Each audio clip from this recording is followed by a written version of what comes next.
Good evening and welcome to BackChat. I'm your host, Temba Madima.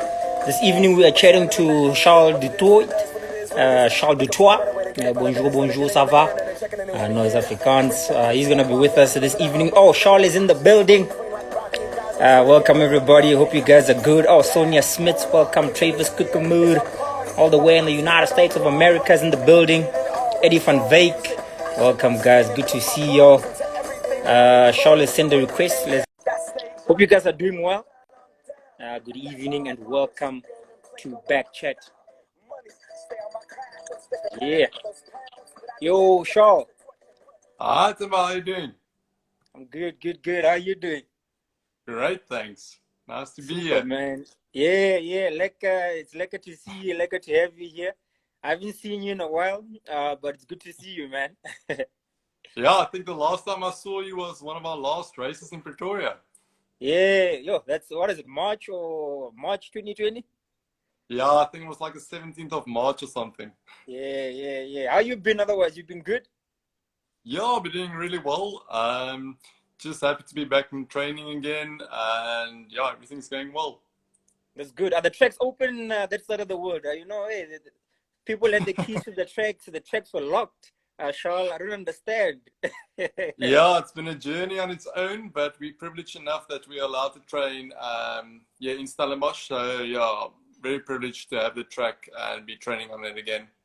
Yeah, big up Stellenbosch. They're always pushing. You guys are doing. They're always doing good work there, and I mean the support they give you guys as athletes is fantastic. But yeah, thanks a lot for joining us this evening. I really appreciate it. I know everybody's busy, and then there's training, and then there's life. So I don't take it for granted. Really appreciate it. Thanks for joining us. Yeah. No, thanks to you guys, and thank you for what you guys are doing for athletics. Yeah, no, we're trying. We got a bit of a slap on the hand. They said, "Hey guys, you're forgetting about our para champions." We're like, "Ish, you're right. You're right. Been trying Dando. Dando's been busy, so I was like, the next day that we're gonna try Charl. There's obviously Bongi is around. There's a lot of you guys as well. Maybe even if I can get a Samkelo Khadebe, it will be. I think you guys have such amazing stories as well. Track and field. We're one family. End of the day. Yeah, no, 100%. I think there's a lot of para athletes with amazing stories as well that extend beyond the track. And Yeah. I mean, it's a privilege for me to be a part of such an amazing group with such talent and, like I said, not even to mention the life stories behind it. Oof, exactly. So let's see. We're gonna get into a bit of your story, but before we do that, we're gonna just I'll do a quick introduction. There's a lot of achievements. I don't know. Maybe I'll get through everything. Hopefully, we'll have enough time today. But yeah, you've done a lot. You've achieved a lot, which is it's good to see. And I mean, you're one of those athletes that a lot of youngsters look up to. On and off the field. So let's get right into it. Ladies and gentlemen, with us this evening, we've got Charl. Is it du Toit or du Toit? Is it French or Afrikaans? Depending if you're racing in Europe or South Africa. Merci beaucoup, Charl du Toit. He's with us this evening. He's a Paralympics, 2-time Paralympian. 2016, obviously, at the Paralympic Games, 100-meter T37 gold medalist. 2016 as well in the Paralympic Games, 400-meter T37 gold medalist. IPC World Championships, 200-meter gold medalist. IPC World Championships 400-meter gold medalist as well. We've also got IPC World Championships 4x100-meter silver medalist. IPC World Championships 400-meter silver medalist. IPC World Championships, this is 2017, 100-meter T37 silver medalist. 2013 was as well IPC World Championship 400-meter bronze medalist. This one for me was interesting. 2013 IPC World Championships 800-meter bronze medalist. And obviously the big ones, we've also got world record holder in the T37 as well as Paralympic record holder in the 400 meters. And not forgetting Commonwealth Games 100-meter silver medalist. Ladies and gentlemen, with us, he goes by the name of Charl du Toit. Thank you so much. Yeah, man, it's a lot. When you have to write like a bit of introduction so that people know who's actually coming on. I have to cut some of the stuff out because it's just too much. I was like, nah, I'll just pick a few. But well done, man. This is fantastic stuff. Thanks, man. Yeah, but I must say I have an amazing support team behind me. And they say athletics is an individual sport, but I see it as a team effort. Absolutely, 100% believe. It's like boxing as well. I mean, it's like you've got your team. Obviously, when you get into the ring or on the track, you represent that team. You know what I mean? And I think many a times that's where, as athletes or individual sportsmen, you feel so disappointed, not only for yourself, but it's like for everybody that is with you 7 days a week through the journey, Yeah, they invested their time and effort into you. And I mean, like you mentioned, the journey. I think that's the most important part about our sport. The racing part is actually easy. It's about getting there. It's about the ups, the downs, the emotional roller coaster that you're on. And if you have a proper support structure behind you, it makes it so much easier. And if you're privileged enough to have a good race, the joy is so much sweeter. Hey, the joy is so much sweeter. Eh? That is, it's like it's the rewards, of being a warrior. And I mean, it's well deserved. I see Mr. John Bravo is in here as well. Big up to him. He was the one who was like, hey, guys, hey, backtrack. You're forgetting about us, And I mean, big up to him and respect. We need to have him on as well sometime soon. But I mean, end of the day, like I said, we one family, and there's only love from us to all the athletes in South Africa, even the throwers, and even the guys in America. We're trying to cover more guys in America as well as other parts of the country, because end of the day, we have to keep the community together, Yeah, 100%. I think Johnny is one of the most sports mad people that I know. And he was a great mentor for me as well when I came into Stellenbosch my first year. And yeah, he's one of the guys that made one of my dreams a reality when I got to meet the great Jock Cullis. So forever I'll be grateful for the role he's played in my life as well. Yeah, that's dope. I see Andrene is also here. We need to get her on. Superstar, obviously. I mean, we used to see her all the time, especially with the university games. She was running in all the sprints and so on. So good to see her. She says, "Leka Charlie." My track sister, that. Yeah, welcome, Chris Orange. Let's do a few welcomes. We've got Kari. Welcome to you, Henry Makane. All the way in Johannesburg is here. Sonia Smith, Marizel Poo, Zuma Hua is in here. We got Muloiwa, Michelle, Karabu J. I'm not going to get to everybody. Tyler Kavena, Derek Mukaleng all the way in the United States. We've got Bram, Kramer, Kaylee, LaRue, Sonia Smith. I think I've already said. Chantel, Zander Lit. Welcome, guys. Abdullah, 400 meter all the way from what is it? Is it Dubai? No, United Emirates, Saudi Arabia. That's the country. Eddie van Veek, welcome. Yeah. So welcome, guys. Thanks for joining in. So obviously the first question I want to ask, very important, because I think this says a lot about an athlete and who you are. What is your nickname? Well, yeah, in 2016 I got the new nickname called the Smiling Lightning. And sometimes it sticks, sometimes it doesn't. But yeah, I think that summed up the games in 2016 for me. I think I was so blessed to have great results and a great team behind me, and I could really feel God's presence during that entire games. And I think I couldn't stop smiling because I couldn't count all my blessings. The smile. What is it? The smiling lightning. Smiling lightning. Yeah, that's it. I like it. Smiling assassin. I kill you with kindness. I kill you with kindness. But I mean, 2016 is obviously definitely one of those moments where, I mean, it puts you into legendary status. When it comes to para sports and what you achieved in that time. So yeah, big ups. We'll get into that. I want to start. Let's move back a bit to the beginning. Where did your running journey start? Did you always want to be an athlete, or did you play professional chess, underwater hockey? karate? Was it always running, or was it something else before that? No, actually not. So I come from an athletics family where both my parents were provincial athletes. My dad's been coaching for more than 40 years, and my Yeah, mom was a good road runner as well. So yeah, always I grew up next to on Pildich, just grass embankments, played in Pildich long jump pit. yeah, Sometimes I woke up on weekends and I was in the car. My dad was seconding my mom on the road or training groups. So, yeah, it's always been there. But I never yeah. used to love it myself. In the beginning, I thought I'm going to be a professional cricket player. I was Mm. never good enough to even make the A team in our school, but cricket was my first love. And Yeah. then I decided I'll give cricket umpiring a go. Okay. My main goal was actually just to wear the green and gold. As a little Yeah. kid, I always wanted to wear the green and gold. I couldn't care in what sporting code as long as I had the opportunity to represent our wonderful country. I think Yeah. that was my main goal as a kid. Wow, that's amazing. Huh? That's crazy. Cricket, umpiring, that's I would never have guessed. But yeah, that's interesting. So at what point did you like get to a place where you're like, you know what? I can run, I wanna pursue it. And how does this journey start, Obviously, um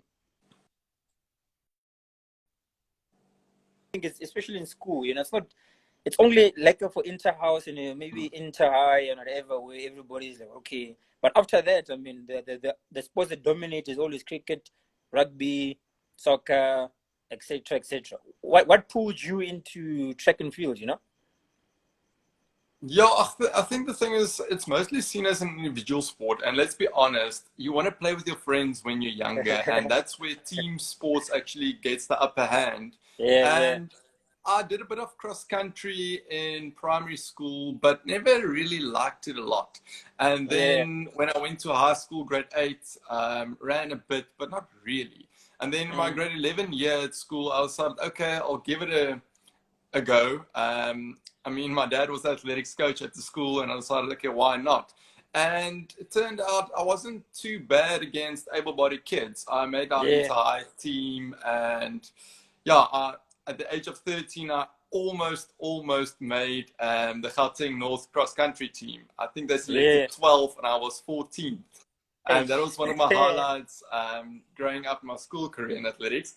And then it was about the age of 17 where I got injured, and I went to see my physiotherapist, and Mm, she's known me since I was a baby, and she yeah. asked me, why don't you compete in disability sports? And I was Mm, like, I at that stage didn't know that my disability was of such nature that I would mm, qualify to compete in yeah. para sports. And at the age of 17, my life changed completely, and I became part of the para sport family. And like I said, it's been an amazing journey and a lot of doors opened for me, and I met some amazing people along the way. Oh man, it's amazing. Obviously a lot of people don't understand para sports. There's different categories. Yours is the T37. Um, Maybe from your side, can you just explain what T37 is? I've got the basic definition, but I mean, what is T37 and what differentiates so that people understand, guys? Like, hey, you can't just run in any category. There's certain categories, etc., etc. So you can explain. Yeah, exactly. I think when I got into the sport, everything was very new to me as well. Yeah. All I knew as a kid was my balance was affected and my Oh yeah. coordination was up to shambles. So I always knew I'm that glad you used playing shambles. team sports well. Oh, Charl, don't do it. Yeah, sorry, carry No, on. this is a kids-friendly show. um, No, so I always knew the basics of my disability, but when I got older and I got classified, I actually realized what the impairment was all about exactly. So Mm, one part of my body isn't as well developed as the other part. So for instance, yeah, my right side of my body isn't as well developed as my left side. So my yeah, one arm is shorter than my other arm by about 3 to 4 centimeters. And yeah. I always make the joke and say I have one calf and one half. So my one calf is smaller than the other one. And with that, yeah, my stride length isn't equal, Yeah. and I struggle with a lot of rhythm drills and coordination. That's my main challenges, is balance and coordination, because of the indifferences in the two sides of my body, the right versus the left. So basically my category is about, they call it hemiplegic. So it's a form of cerebral palsy where the one part of your body isn't as well developed as the other part. And that creates the inconsistency and the indifference in the two sides. I hope Wow. that I mean, explained it's amazing. Yeah, I think thanks for that. That's a very good breakdown of it.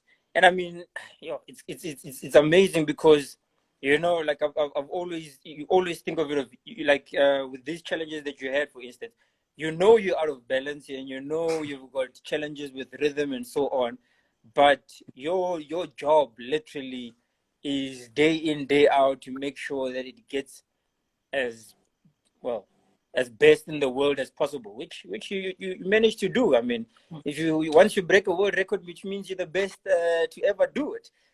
So how is that journey? Is it a frustrating one? Is it something that you just know? Listen, I know you're a positive person, but I mean, just just can you help us just get into the process of preparation and getting to where you can perform and be the smiling assassin, the smiling warrior. I think the very first thing is to love what you're doing in anything in Yeah, life. If you love what you're doing, it makes it so much easier. So for yeah, coaches and young kids out there, I would say first of all, you need to create the love for the sport. mm, If you force it, it's not going to work. You need to yeah, make that own decision and take ownership of your athletics career in that sense. So I want to do this is the very first step. And then yeah, it's a journey, it's an ongoing process, and there is going to be trial and error. You're going to learn a lot about your own character, you're going to learn a lot about your own body, and it's a time consuming process, but you have to have the patience to mm, learn your own body, learn what works, what doesn't work. And I would say definitely is to surround yourself with like-minded people and people yeah, that buy into your journey. So, for yeah, instance, our coach, the gym coaches, Zoo and Sean, and our track coach, Suzanne, as well as the medical team, I mean, our physios, and we're really privileged to have a great support structure. And then the very first support structure that you ever had in athletics, or I had, was my family. And I yeah, think they loved it. And um, yeah, it was very easy growing up in a way that they supported me. yeah, And yeah, they drove me to all the athletics meets, and they make all the controllables so much easier. mm, Because in life and athletics, you get controllables versus uncontrollables. yeah, And yeah, I think it is a very difficult process to let go of the uncontrollables and yeah, to yeah, identify what is an uncontrollable. But as soon as you do that and you control the controllables, that's the easy part. yeah. That's cool, man. That's such good advice. I mean, controllables and uncontrollables. Yeah, I think that's advice that I think a lot of us should take because I mean, you can beat yourself up about things that you have no control over. You know what I mean? Instead of focusing on the things that you can, and that allows you to improve. At a rapid and at a rate where you can enjoy it as well. Mm. No, 100%. And I think the most important part is ownership. There is days where it is going to be tough, and sometimes you don't want to do a few sessions, but you need to bite the bullet because you make the decision of doing the sport. And I don't. One thing my coach learned me, which I cherish, is the fact that you never make sacrifices; you make choices. I like Um, that. because if you see it as a sacrifice, you already play the victim in it. And you're not the Yeah, victim in anything. You yeah, need to yeah, take yeah. ownership of your decisions. Come on. I like that. Huh? Yeah, yeah, yeah. I always believe like it's obedience is better than sacrifice. It's 100%. uh, it's consistency. It's showing up, doing the right thing over and over. It's not putting in sessions where you trying to catch up and then you're vomiting because you haven't been training hard the whole time. For you, it feels like I sacrifice so much. But all you have to do sometimes is just be obedient. Rock up to Mm. every session, do as the coach says, And before long, you know what I mean, the building blocks break records, you know? Yeah, I think with the gift or the talent that we received as athletes, there's also the responsibility of what you do with it. Yeah, So I think that was one of the most important things. yeah. I see, yeah, Tineka Klita is in the building. She says, "You know, hoor daai Engels, van so Gauteng boytjie. Go Charl, See, now Excellent. Your English is good, man. Your English is on point. I see Natalie Runners in here as well. Vian, welcome. Who else is in here? Mudumeri Fatuan is in the building. Welcome to him. And yeah, I can't get to everybody, but thanks, guys. Thanks. I know some people pop in and pop out and pop in and pop out. Appreciate it. Power to Health says, are you going to qualify for Paralympics or in your category? Is that the plan, 2021? Yeah, 2021 is definitely the plan. So for us, it works a bit different than for the Olympics. So we work on a slot basis. So Yeah. you generate slots at certain competitions in a certain way. So I'll explain it as quick as possible. But Yeah. if you got a top 4 position at World Champs last year, you generate 1 slot for your country. It's not your slot, but it's for your country. Okay. That's And cool. then they see how many slots are left after the championship, like World Champs, and then they look at the amount of A qualifying each country gets. And then that goes into a formula, and that generates another amount of slots.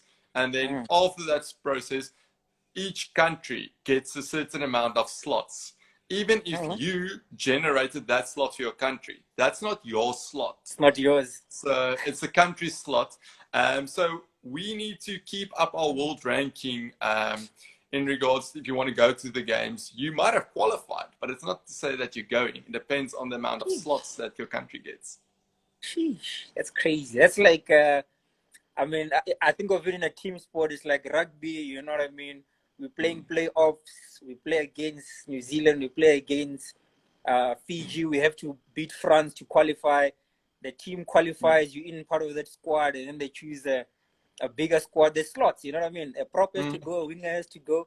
Whether it's gonna be you or not, we don't know. It's crazy. Yeah, and I think I mean, that's one thing that people don't know about parasports, and I think yeah, it's good that we use platforms like this to educate people about this. And yeah. in 2016, the hard reality was there was people that was ranked 6th in the world, and they didn't go to the games. There wasn't enough slots to accommodate them. So you need to up your game on a constant basis and stay consistent if you want to generate a slot, and them selecting you for that specific slot.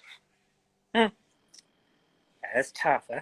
But I mean, there's pride in it. There is pride in obviously opening the slots. You know what I mean? It's like if you are a soldier, you know what I mean. You've got a role to play. Whether you go into war and you survive until the end, or even if you go there and you don't make it out, you know, there's a job that has to be done, and each soldier is just as important. So, hey, it's a tough system. 100%. But yeah, big ups to the guys who open slots. It's not easy, but yeah, that's interesting. I never knew that, but that's very cool. So obviously, there was one of the questions that was asked on top there was about one of your greatest moments. What would you say is one of your most fondest moment of your running career? Maybe it's the obvious one, maybe not. Let's hear. Yeah, I think 2016 really tops it. I think because, yeah, it was not me. I didn't feel at a certain point that I deserved a lot of that credit. I mean, a lot had to go to my team, and God plays a massive role in 2016. Yeah. Because I really think 2016 was grace. Yeah. But one thing that really stood up for me was my very first medal at a World Champs, and that was my 800 medal in 2013. And I think that will definitely have a special place in my collection one day, and one of my fondest tactical races ever. You know, when I saw the 800, I was like, what? You know what I mean? But I know, you're not afraid of your distance. I mean, I saw you were pushing 2020 during lockdown. You were pushing some 10Ks, getting some PBs there, training with Kami Prinsloo. I mean, it's cool. It's cool. I mean, so the 800 is not too much of a shock, but I was like, still, that's cool. You've got a bronze in the 800. That's something that not many people would know. They might even forget about it, but yeah, it's in there. It's in there. Yeah, I originally started as an 800 athlete, and also with parasports, because there's so many classes and there's only a limited amount of time to get all the events in, they can't give each class all the events. So you might, in your class, get an 800 and a 100, but not a 200 or a 400. Okay. And that's what happened in 2012. We had a 100, 200, and an 800. And coming from a middle distance background, the 800 was the obvious choice. And then after 2013, the 800 fell away. So our class didn't have an 800 anymore. And I mean, there's guys in the world clocking sub 2 minutes in our class, but they don't get the event. So that's actually, I wouldn't say it's killing careers, but it's actually forcing you to adapt. And that's how I got into 400 meter running. It was actually the transition from an 800 athlete to a 400. So big ups to my coach and the team for helping me to make that transition. Yeah, but I mean, I think it's a lekker move. I mean, let's be honest. 800, listen. 800, listen. Charl, are you listening? 800 is tough. You would know, eh? Hey, 800. 800 is like, you feel like you're a distance runner. You train like a distance runner. You need to have speed like a sprinter. You need speed endurance. It's like almost like the best of both worlds. You know, it's like white bread. You know, the white soft bread. It's exactly like that. You have to have the guts of a daredevil as well. Yeah, but I mean, 400, stepping down to the 400 is lekker because you handle the high endurance sessions so, well, not easy, but so much better. And then the focus is just about your speed. And you've got 100-meter speed and you've got 800. I mean, that 400 is made for you, eh? No, I'm very privileged. I mean, some of the lactic sessions still get you, no matter what the distance of the lactic session. I mean, repeated 80s has put me man down as well. So respect to any athlete for doing his event. Yeah, speed endurance. Yeah, that's tough stuff. So I mean, that's the fascinating part of your journey. So if you were to look at parasports and when it comes to the type of support you need, like you said, you've always had amazing support from your parents, your school, and I mean, it seems like even from an early stage you were guided. Like, listen, you know, you can. This is an option for you, and I mean, it's an option that it literally changed your life forever. I mean, it made you one of the greatest para athletes. You know, T37 definitely in the books.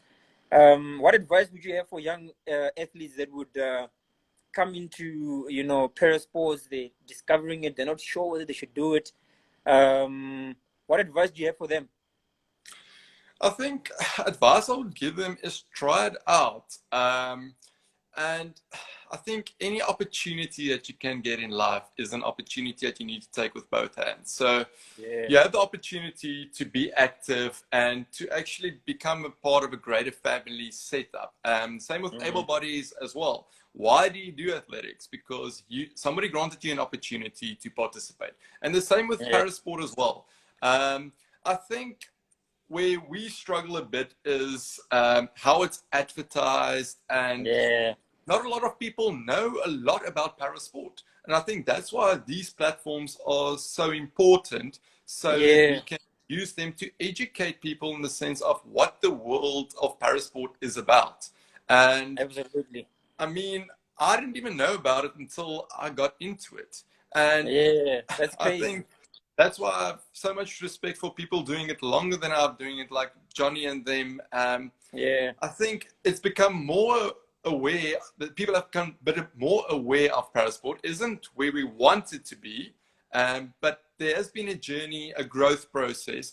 But I think the important, if we want to grow the sport, is we have to ask ourselves the question, what do we value about the sport, and are we willing to go the extra mile to give para athletes coverage? Because I mean, we get a lot of athletes, even in the able body setup. I mean, we can take yourself as an example as well. You guys are amazing athletes, but there's not enough coverage for athletics in general to put everybody on the map and grant the sponsorships the necessary support. And I think for para athletes, I might be biased, but it's even more difficult because you get this hierarchy of everything going on. but it is our responsibility to put it out there. I mean, if we love the sport, you don't even have to have a disability. If you just love the sport and value the sport, you will go the extra mile to put it out there for people to know about it. Absolutely, man. I mean, I'm one of those. You know, I was always taught, if you've got a problem with something, you know, if something bugs you, if it irritates you, if it really, you're the one who's actually meant to do something about it, you know. And when we started with Backtrack, it was one of those. Like, I mean, I came from a time where, you know, athletics was engine series, what. And then when I entered it in my time, it was just dying out. You know, it had disappeared. That, you know, there was no more big meets and all that. You know, that was all starting to like dwindle away. And I mean, to be able to bring something like Backtrack and try to help with development through Eagles Club and coaching and all, for me, it was like, let's give athletes an opportunity to shine. You know, and the guys at Backtrack, the guys we work with, you know, Irvin, Leon Fourie, and he's a former Olympian. He was in Nebraska University. Erwin Schmidt also at Nebraska University, you know, in America. I said, we have to do something, you know. So, you know, when they pulled me in and said, guys, let's do this, I was like, man, if it's going to help future athletes, make them more seen, create a platform, let's do it. Because complaining doesn't help. We got to do it. Like you said, I love what you said about going the extra mile. We need to. It's hard, you know, because end of the day, Charl, you're an athlete. You have to perform. If you get to Paralympics and you don't win a gold medal and you don't win a gold in the 100 and the 400, the sport doesn't get recognized because they need winners, end of the day, because that's what brings more light to the sport, and it brings, it's difficult. You get what I'm saying? Yeah, and I know, and people won't believe me when I say this, but a gold medal is only this part of it. It's the journey and the inspiration along the way. But if you're not in that person's shoes, you won't understand it 100%. So I think we need to get to that point where a lot of times people see it when you don't perform at a games. It's a failure. No, it's not a failure. The thing is, you had a 4-year journey leading up towards it. In that 4-year journey, you created memories. You made friendships that will last you a lifetime. And you also built character that can help you in other parts of your life. So competing at the games is the ultimate. 100%, I get that. Winning a medal, for the world's perspective, it sounds amazing. And that's what people see. But for you as a person, the growth in that 4 years is something that nobody can take away from you, even if you don't medal or reach a final at the games. Absolutely, man. I like that. You know, it's just we'll get there. You know what I mean? We'll get there. We need people who are going to be passionate about the sport, from the top all the way to the bottom, and we need people at the bottom to also keep fighting for the sport. You know, I mean, all of us. You know, and it's good to hear it from somebody like you who has, you know, been there, done that. You know what I mean? To say, listen, there's still a lot of work that needs to be done. And end of the day, that's what needs to happen, you know, until the whole South Africa understands what amazing talent and what amazing, I mean, just the inspiration and the lives that are changed through this, through sport, you know what I mean? It's much bigger than the gold medals, and it's much bigger than, you know, all these amazing games that you get to perform at. It's people that are becoming better and changing other people's lives. End of the day, you know what I mean? So yeah, I really appreciate you sharing that. I mean, this is powerful stuff. I'm gonna save this. We'll put it up on YouTube for those who wanna watch later. Inspirational guys. Charl du Toit with us. A message to South Africa. A message to supporters and fans that you have all over the world. What message do you have for them for 2021 and beyond? I think, the first thing is we're really in a difficult time now with COVID, and I want to thank all the health workers and the frontline workers for putting their own lives on the line. I knew in December I went through a personal journey of, I was on holiday. I was privileged enough to be on holiday, but then it struck me like there's people that don't have the privilege of being on holiday now. They're busy saving other people's lives. So first of all, I want to thank them. And hopefully I can give back to the country in 2021 at the games. And I know whatever result is, I'm not going to do it for myself. I'm going to try and do it for the country. And hopefully we can restore hope in a world that's been through a lot. So I think sport, like the great Nelson Mandela said, has the power to unite a nation, and sport can unite a world now through this difficult time. So everybody who's been keep on supporting, we really appreciate it. And thank you for valuing our journey and buying into our journey. And we'll definitely try and give our best at the games and perform to the best of our abilities. But just know we really appreciate it. Man, that is some powerful stuff right there. Even a little Nelson Mandela quote just for control there. Ladies and gentlemen, you heard it straight from Charl du Toit. You know, I mean, it's powerful stuff. And I mean, I really appreciate your time. Like I said, you know, don't take it for granted. And yeah, I mean, I want to also thank Mr. Bravo for you know, opening our eyes as well to say, hey guys, because I mean, this is definitely powerful. I learned so much. I think this is episode number, what is it, 97 or something? I mean, there's always so much to learn. I think if there's anybody who's been learning from these chats, I think I've learned the most, because every athlete has such a fantastic outlook on life and athletics. And I hope, you know, I really hope that people who are watching get to learn and they get to listen to these stories and get like inspired, you know, to be great. Because at the end of the day, I say greatness has no day off. Excellence has no day off. Tomorrow, it's back to work for you. You know, it's back to the grind. No, 100%. I think the thing is, when it comes to parasport as able-bodied sport as well, is the intent is not to neglect or forget all that thing. It happens, but to make a conscious decision in regards to what do I value, how do I see this.